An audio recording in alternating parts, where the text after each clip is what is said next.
వాట్సాప్లోనే అన్ని ధృవపత్రాలు అన్నారు మంత్రి లోకేష్. క్యూఆర్ కోడ్ సహిత డిజిటల్ రేషన్ కార్డులు ఇవ్వబోతున్నాం. శాఖలన్నీ డేటా లేక్తో అనుసంధానం కావాలి. ఐటీ ఆర్టీజీ మంత్రి నారా లోకేష్ వెల్లడి. వాట్సాప్ గవర్నెన్స్ ద్వారా పౌరులకు కావాల్సిన అన్ని రకాల ధృవపత్రాలు పొందేలా కృషి చేస్తున్నామని రాష్ట్ర ఐటీ ఆర్టీజీ మంత్రి నారా లోకేష్ తెలిపారు. ప్రజలకు స్టీమ్లెస్ సర్వీసులు అందించాలన్నదే తమ ఆశయం అన్నారు. మంత్రులు కార్యదర్శుల సదస్సులో భాగంగా ఆయన వాట్సాప్ గవర్నెన్స్ గురించి మాట్లాడారు. వాట్సాప్ గవర్నెన్స్ అనేది ప్రజలకు మనం కల్పిస్తున్న మంచి వేదికని, దాన్ని మరింత ప్రజాయోపకరంగా ముందుకు తీసుకెళ్లే ప్రయత్నం చేస్తున్నామన్నారు. దీనికి సంబంధించి ఆయా శాఖలన్నీ కూడా తమ డేటాను ఆర్టీజీఎస్లోని డేటా లేక్కు అనుసంధానం చేసి సహకారం అందివ్వాలని కోరారు. వాట్సాప్ ద్వారా సర్టిఫికేట్లు జారీ చేయాలంటే ఆయా శాఖల సహకారం చాలా అవసరమన్నారు. సర్టిఫికేట్ల వెరిఫికేషన్ కీలక ప్రక్రియ. అధికారులు తమ శాఖల్లో ఈ దిశగా సాంకేతికపరమైన చర్యలు తీసుకోవాలన్నారు. రాబోయే రోజుల్లో ప్రభుత్వంలో అన్ని సేవలు ఆన్లైన్ చేయాలన్నదే ముఖ్యమంత్రి చంద్రబాబు నాయుడు ఆశయం అన్నారు. రేషన్ కార్డులు మొదలు అన్ని ప్రజలకు సులభంగా ఆన్లైన్లో అందించే దిశగా అడుగులు వేస్తున్నామన్నారు. రాబోయే రోజుల్లో పౌరులకు డిజిటల్ రేషన్ కార్డులు అందజేస్తామని, తద్వారా పౌరులు క్యూఆర్ కోడ్తోనే రేషన్ పొందే సదుపాయం కల్పించే దిశగా అడుగులు వేస్తున్నామన్నారు. ప్రజాభిప్రాయాన్ని, ప్రజల సంతృప్తి శాతాలను కూడా వాట్సాప్ ద్వారానే మదింపు చేసే అవకాశాలను పరిశీలిస్తున్నామన్నారు. అన్ని శాఖలు వాట్సాప్ గవర్నెన్స్లో ఇంటిగ్రేటెడ్ అవ్వాలన్నారు. ఒక పౌరుడు ఒక ఆలయానికి వెళ్ళాలనుకుంటే వాట్సాప్లోనే ఆలయంలో దర్శనం, అర్జీ సేవలు పొందడం, వసతి పొందడం, ట్రాన్స్పోర్టేషన్ అన్నీ కూడా అనుసంధానం అవ్వాలన్నారు. ఇవన్నీ చేయాలంటే ఆయా శాఖలు తమ ఐటీ విభాగాలను సాంకేతికంగా మెరుగుపరుచుకుని తమకు తగిన సహకారం అందివ్వాలని సూచించారు. అందరి భాగస్వామ్యం సహకారంతోనే ఇది విజయవంతం చేయగలుగుతామని మంత్రి లోకేష్ ఉద్ఘాటించారు. పాఠశాలపై విద్యపై సమీక్షలో డ్రాప్అవుట్స్ లేకుండా చూడాలని చెప్పి సీఎం గారి ఆదేశం. పాఠశాలలో ఎటువంటి డ్రాప్అవుట్స్ లేకుండా చూడాలని, బడి ఈడు పిల్లలంతా పాఠశాల నెట్వర్క్లోకి వచ్చేలా సంబంధిత నియోజకవర్గాల ఎమ్మెల్యేలు బాధ్యత వహించాలని సీఎం చంద్రబాబు ఉద్ఘాటించారు. అవసరమైతే బ్రిడ్జ్ కోర్సులను నిర్వహించాలని, పాఠశాలల మౌలిక వసతుల కల్పనకు సంబంధించి ప్రణాళికలు రూపొందించాలని ఆదేశించారు.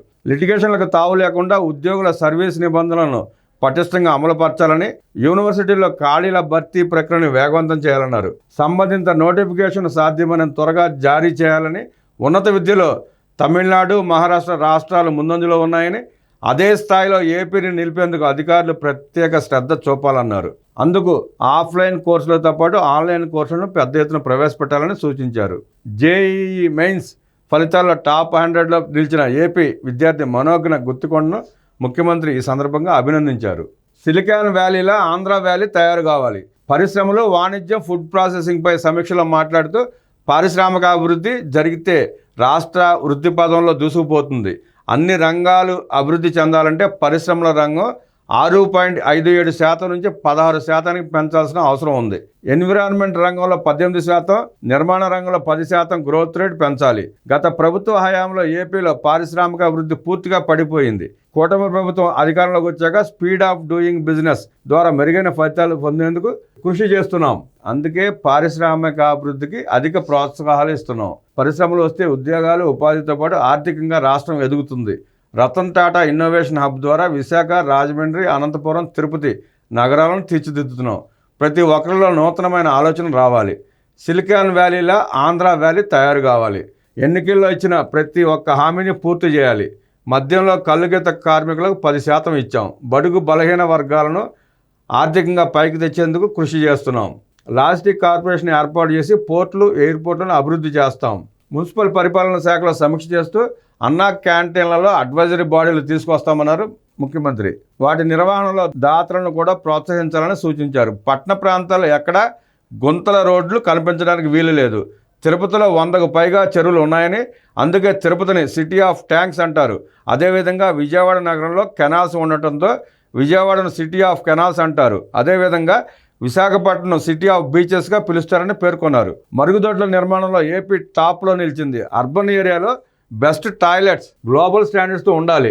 గత ప్రభుత్వం ఎయిమ్స్కు కూడా నీళ్లు ఇవ్వలేకపోయింది. నీళ్లు లేక ఓపీని కూడా నిలిపివేశారు. కూటమి ప్రభుత్వం వచ్చిన తర్వాత నీళ్లు ఇచ్చాం. మన రాష్ట్రపతి కూడా ఎయిమ్స్ను సందర్శించినట్టు తెలిపారు. ఇక రోడ్లు, గత ప్రభుత్వంలో రోడ్లు ఎట్లానో చూసాం మనం. జగన్ రెడ్డి పాలనలో రోడ్లని విధ్వంసం అయిపోయాయి. ఒక్క రోడ్డు మీద తట్టెడు మట్టి పోసిన పాపాన పోలేదు. వేసవ కాలంలో కూడా చెరువులు తలపించే రోడ్లు గుంతలు. ఆ గుంతలు అంత పెద్ద పెద్ద గుంటలు ఉన్నా ప్రజలు ఎంత అవస్థ పడుతున్నా ఆ మనిషికి చెమ కుట్టినట్టు కూడా లేదు. ఆ రోడ్లు ఆ దుస్థితిని చూసి చంద్రబాబు గారు రోడ్లు అద్దాల్లా ఉండాలని సత్వరం రోడ్లన్నీ పూర్తి చేయాలని చెప్పి ఆదేశించారు. ఈ 8 నెలల్లో శరవేగంగా రోడ్ల నిర్మాణాలు జరుగుతున్నాయి. అద్భుతంగా తయారైన రోడ్లన్నీ. ఇప్పుడు ఆ బాధ లేదు, నడువులు ఎరిగే పరిస్థితి లేదు. చాలా బాగుంది ప్రయాణం. ఆంధ్రప్రదేశ్లో వాళ్ళ రోడ్ల మీద ప్రయాణం చాలా బాగుంది. ఇప్పుడు రోడ్లు కాస్త బాగుపడ్డాయని ప్రజలు అంటుండటం సంతోషకరం అన్నారు. అయితే ఇక్కడితోనే మనం ఆగిపోకూడదని సూచించారు. రోడ్ల మరమ్మతులు చేయడం, నిర్మించడం ఒక్కటే కాదని వాటి నిర్వహణ కూడా నిరంతరం సమర్థవంతంగా చేయాలని ఆదేశించారు. ఇప్పుడు మనం చేపట్టిన రోడ్ల నిర్మాణం పనులు 4 ఏళ్ల పూర్తి కావాలన్నారు. అర్బన్ ఏరియాలో కూడా ఎక్కడా గుంతలున్న రహదారులు తనకు కనిపించకూడదన్నారు.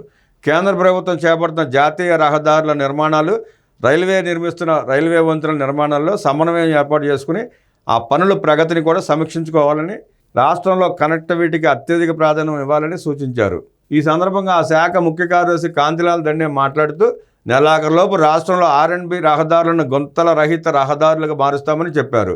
20,059 కిలోమీటర్ల రోడ్లను గుంతల రహితంగా మార్చాలనే లక్ష్యంతో ఇప్పటికే జనవరి నెలాఖరుకు 14,168 కిలోమీటర్ల గుంతల రహితంగా మార్చినట్టు చెప్పారు. ప్రభుత్వం ఇచ్చిన హామీ మేరకు గ్రామం నుంచి మండల కేంద్రం నుంచి జిల్లా కేంద్రానికి రహదారులు వేయాలనే కార్యక్రమం వేగంగా జరుగుతోందన్నారు. 2026 మార్చి నెలాఖరులోపు మండల కేంద్రాల నుంచి జిల్లా కేంద్రాలకు రహదారుల నిర్మాణం పూర్తి చేస్తామని వివరించారు.